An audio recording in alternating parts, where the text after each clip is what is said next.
2013. I remember the day. I did not start my PhD journey in California. I started in North Carolina, in North Carolina State University, like Rahab mentioned. Coming from Dhaka and landing into the Raleigh airport, it was such a interesting feeling that I was going through, right? You know, I was not sure what I'm going to do in the next years, whether I belong here or not.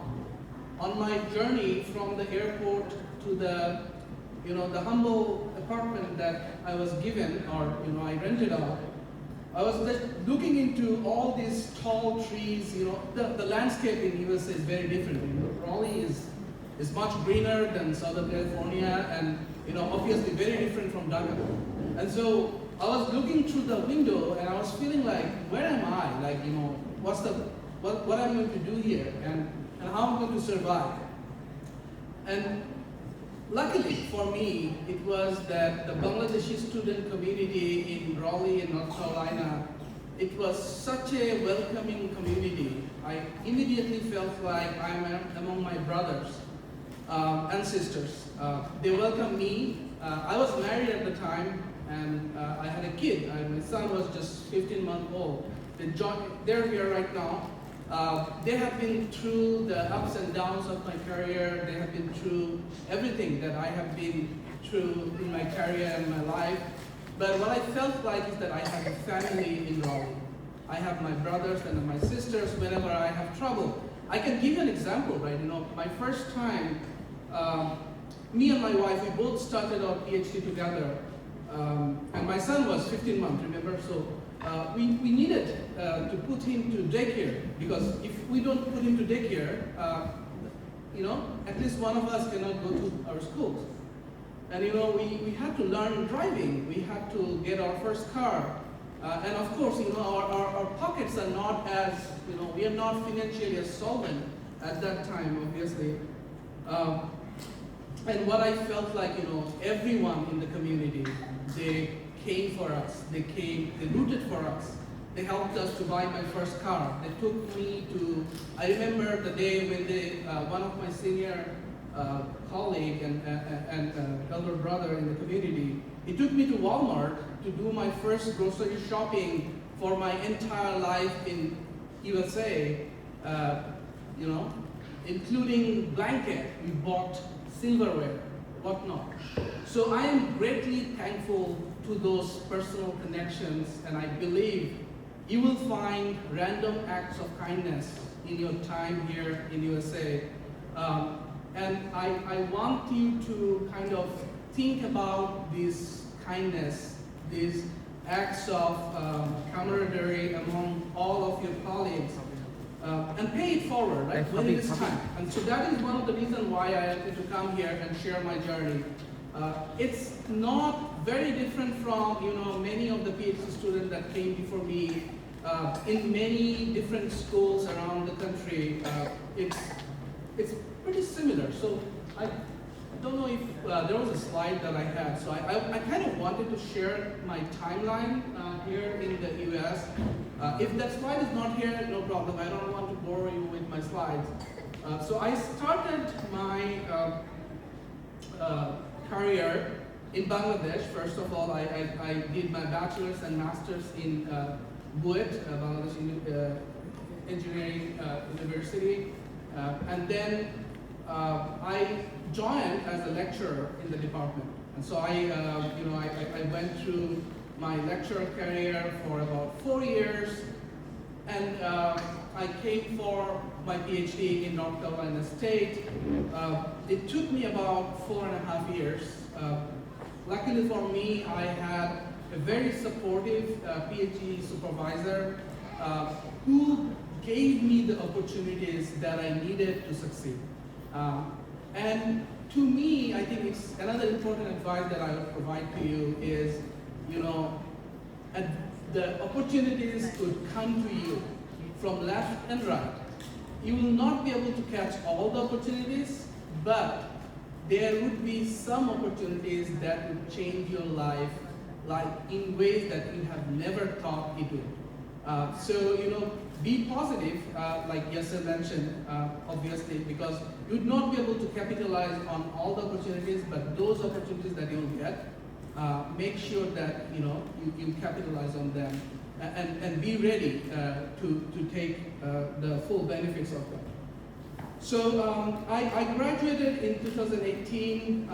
I started my career as a research associate for a agency that does research for in transportation engineering area for the state of North Carolina.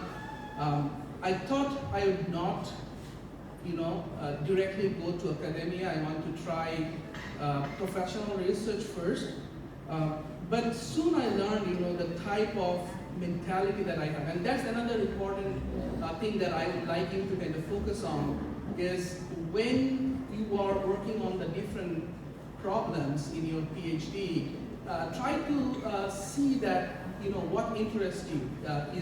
Are you interested more towards kind of academic pursuit, or are you more interested towards the applied nature of the many, not just engineering, but I've seen computational biology and other topics here also.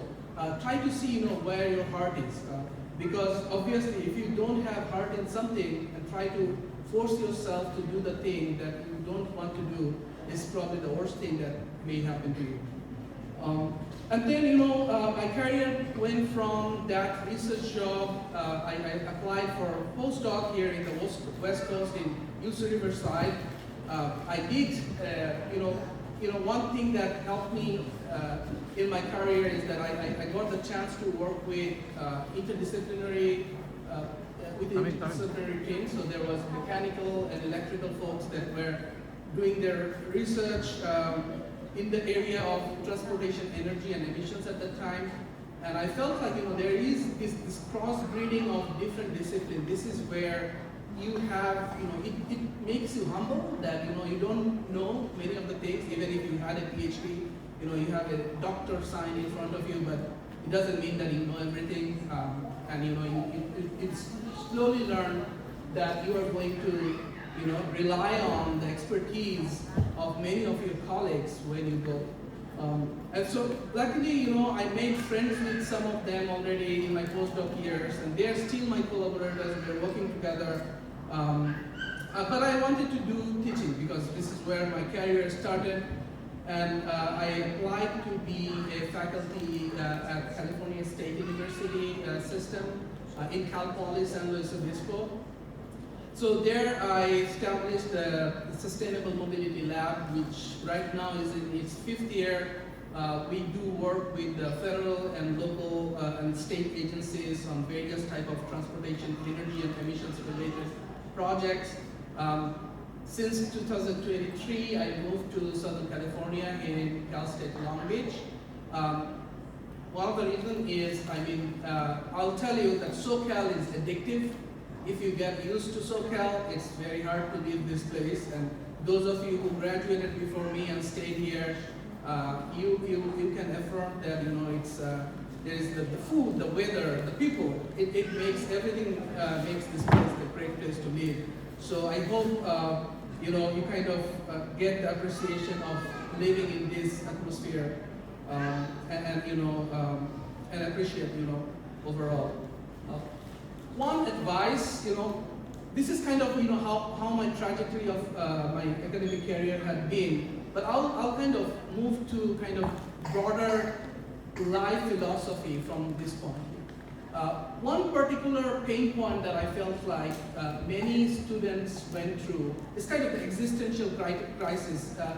In addition to the imposter syndrome that Yasser mentioned, is that sense of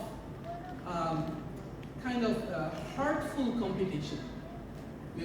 We always, the society that we came from, our subcontinental culture, is like, it's like a zero-sum game. Like, in order for me to succeed, someone has to fail. Like, somehow this mindset has been pushed into our mind.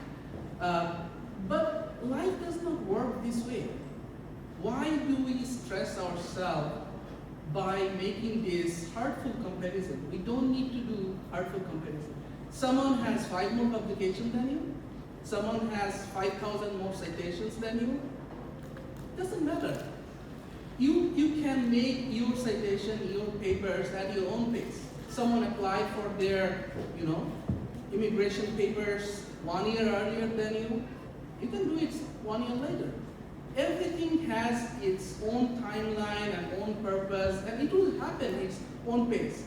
Be in your right mind and try to be persistent and do the things that you love to do. Enjoy your life. Things could kind of fall together at the same time. And of course, always have gratitude and gratefulness for the people who are going to hold your hand at your worst times. They are your true friends, and they will be with you, when you need them. So, I don't want to be professing more. That's my day job. I wish you all the best. And in case if you want to talk to me, any advice, I'll leave my email address with the Student Association. If you drive maybe half an hour down south, Long Beach campus has a blue pyramid. We call it the campus with the pyramid. You might see it when you're traveling by the I-405 highway. Feel free to stop by. My office is in the Civil Engineering building. And with that, I would like to welcome you all. Welcome to sunny Southern California. I call it, this is the true California, right? Forget about the Bay Area. This is the true California. Thank you so much.